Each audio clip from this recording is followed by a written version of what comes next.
Kali ini gue mau ngomongin sifat anxiety namanya ignorance. Jadi namanya dia nggak peduli gitu ya. Dan ini juga kadang-kadang yang ngebikin kamu jadi apa ya, so low gitu. Maksud gue no hard feeling. Contoh gini, ignorance. Kita punya dari kecil, kita punya keinginan yang baik, pengen jadi A, pengen jadi B, dan itu pasti hal-hal yang baik sifatnya. Cuman seiring hidup kita banyak yang namanya distraction atau distraksi. Ya dimana kamu mau mencapai tujuan tertentu, kamu asik malah nengok ke kiri, akhirnya nggak nyampe ke tujuan, kamu malah ini seru juga nih, jadi ke distract hidupnya. Dan distraksi yang paling kuat itu di zaman sekarang adalah handphone, smartphone. Karena disitu ada sosial media, ada Google, ada game, itu ngedistract hidup kamu banget. Ya. Bagi kamu yang nggak sembuh-sembuh anxiety, padahal aku udah bilang berkali-kali ya di Instagram, di YouTube, Facebook, aku udah ngomong cara sembuh dari anxiety itu adalah kamu mempelajari anxiety. Kamu cari tahu anxiety itu apa sih? Kalau gua kumat harus gimana? Cara ngelawannya gimana? Cara kontrolnya gimana? Sebahaya apa dia? Itu yang kamu mesti pelajarin kan. Tapi beberapa dari kamu ignorance.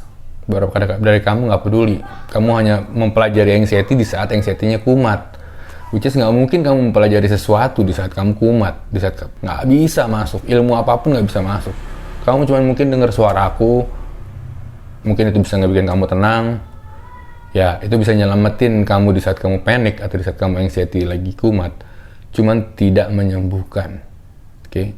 Dan besoknya, begitu anxiety sudah mereda, kamu kembali ke kehidupan kamu, asik kerja, atau yang nggak punya kerjaan nonton Korea, atau main game bagi anak muda, ketawa-ketawa dan kamu ngelupain lagi apa yang ada dalam sini. Padahal ini yang mesti disembuhin, jiwa. Kayak gue juga dulu gitu, gue hidup autopilot banget gitu, dulu ya, pas sebelum kena anxiety. Gue dulu autopilot banget, kayak gue kerja aja gitu, gue sibuk kejar karir aja. Tugas apa gue kerjain. Gue gak peduli, gue gak tidur, gue gak apa. Yang gue peduli cuman karir gue, nama gue. Gue coba membuktikan ke diri gue kalau gue mampu, atau gue membuktikan ke orang tua gue kalau gue hebat. Dan itu semua berjalan autopilot. Ya, gue sama sekali, gue gak peduli lah di dalam sini mau ngomong apa, gue gak peduli. Yang penting otak gue mau ini maju sikat. Badan gue sakit, malah kadang gue kesel. Kenapa lo sakit sih? Gila lo, gue mau ada deadline gitu. Parah lah. Dan itu ngebikin gue anxiety. Dan gue harap lo gak kayak gitu. Oke? Dan kayaknya ada dua kubu di YouTube gue yang istilahnya satu orang yang pertama yang udah tahu bahwa dia kena anxiety dan dia harus determinasi tinggi untuk nyembuhin anxiety-nya itu. Akhirnya dia ngambil langkah pelajarin YouTube gue, dia baca semuanya, dia habisin mungkin sebulan lah.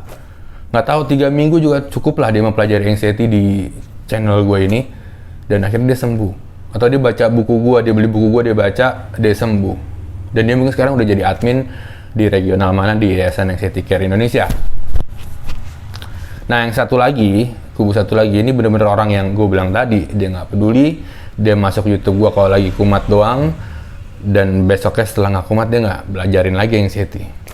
Ya dia hidup kehidupan sendiri, padahal dia tahu dia masih ada masalah kejiwaan yang belum dia kelarin, tapi dia nggak kelarin, dia asik kerja. Mungkin dia kayak gue dulu, dia mau cari tahu dia bisa sampai mana, karirnya bisa jauh mana, dia mau sibuk bersosialisasi, sibuk asik sendiri sama smartphone-nya, sosmednya, cuman demi egonya gitu. Menurut gue sih itu egois sekali ya, menurut gue. Ya dulu sih gue gak mikir gitu juga, cuman sekarang gue udah mikir itu egois, karena gue gak bawa badan gue gak bawa jiwa gue di sini, dan gue gak bawa pikiran gue bareng gue kemana-mana, tapi gue gak bertanggung jawab gitu, ya kan? Gue kepengen A, B, C, D, E, cuman gue gak tidur, berarti kan gue gak bertanggung jawab sama badan gue. Gue egois banget gitu loh, gue maksa badan gue kemana-mana. Dia minta, gue minta tidur, Rick, nggak gue kasih. Rick, gue minta makan, gue telat makan. Gue kalau di komputer lupa guys makan. Nah itu yang ngebuat gue sakit lambung. Gitu, ya. Atau beberapa orang sibuk dengan pikirannya, dia pas lagi nggak kumat, dia asik nonton film Korea, sosmed, ngecek sosmed orang lain, lalalala, lili-lili. Begitu kumat, dia balik lagi. Nah pertanyaan gue bagi yang untuk kubu kedua itu cuma satu, mau sampai kapan? Lo kan sama jiwa lo kan lo bawa terus nih kemana-mana. Sampai lo mati lo. Sampai lo mati, lo akan bawa 3 orang nih. Ya, badan, jiwa, pikiran lo. Lo bawa kemana-mana nih. Ya. Mau sampai kapan?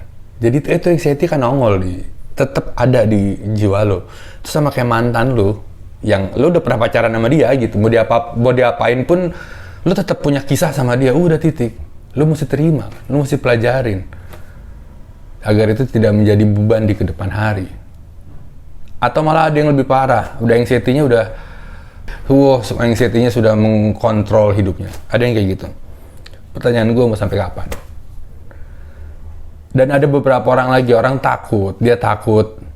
Gue nggak bisa dengar berita negatif, akhirnya dia kabur. Gue nanya mau sampai kapan? Manusia takut akan hal-hal yang belum ia ketahui. Dia takut. Makanya sebagian dari kita takut akan setan. Karena dia belum tahu setan itu apa. Sebagian dari kita takut akan mati.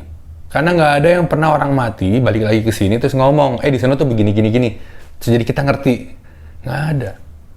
Sama kayak gue diajak ke tempat rusuh gitu. Misalnya tempat banyak preman, tempat banyak pencopetan. Gue takut dong. Gue takut kan? Takut. Jadinya gue harus gimana? Gue harus pelajari. Di sana tuh gimana, tempatnya tuh apa, baik, boleh nggak di sana, boleh nggak begini. Itu yang ngebikin gue jadi berani. Kalau gue nggak mempelajari itu, gue akan takut selamanya.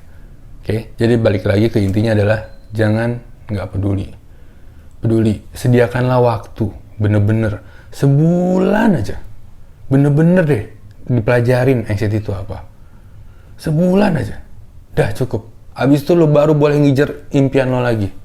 Lo boleh ngincer karir lo boleh ngincer cewek lo, temen lo, terserah. Karena setahu gue lo gak akan bisa dapetin cewek lo, karir, temen, kalau lo masih punya gangguan jiwa, yaitu kecemasan berlebihan. Karena one day anxiety akan datang lagi, gitu. Apalagi kita yang udah kena anxiety disorder ya. Begitu ada rasa cemas sedikit, itu langsung inget ke masa si anxiety disorder itu, gitu, ke gangguan kita. Nah, mungkin bagi kamu sekarang udah ada yang bisa lupain ya, sosok ngelupain. Oke, sosok ngelupain. Oke, fine. Bisa sembuh, bisa sementara. Karena nanti begitu ya hidup mulai nggak bener lagi, kamu mulai cemas akan sesuatu. Contohlah kamu kena penyakit ya, amit-amit ya, kamu kena penyakit, masuk demam lagi, panas, kamu mulai rasa cemas. Dan rasa cemas itu langsung masuk ke anxiety lagi. Karena kamu pernah di posisi anxiety. Ngerti kan? Istilahnya gini, kamu pernah pacaran sama si A, ya, one day kalau kamu ketemu cewek yang mirip-mirip si A, memori itu akan langsung ke si A lagi. Gitu, makanya jadi nggak bisa dilupain guys. Yang bisa adalah diselesaikan, diterima, dikontrol. Diterima, selesaikan. Oke? Jangan ignorant sama diri kamu sendiri. Karena sampai mati kamu akan bawa diri kamu ini yang apa adanya itu, yang mungkin kamu kurang suka, jangan kamu harus suka. Kamu harus sama dia terus sampai seumur hidup kamu. Jadi tanggung jawab lah men. Jangan lepas tanggung jawab.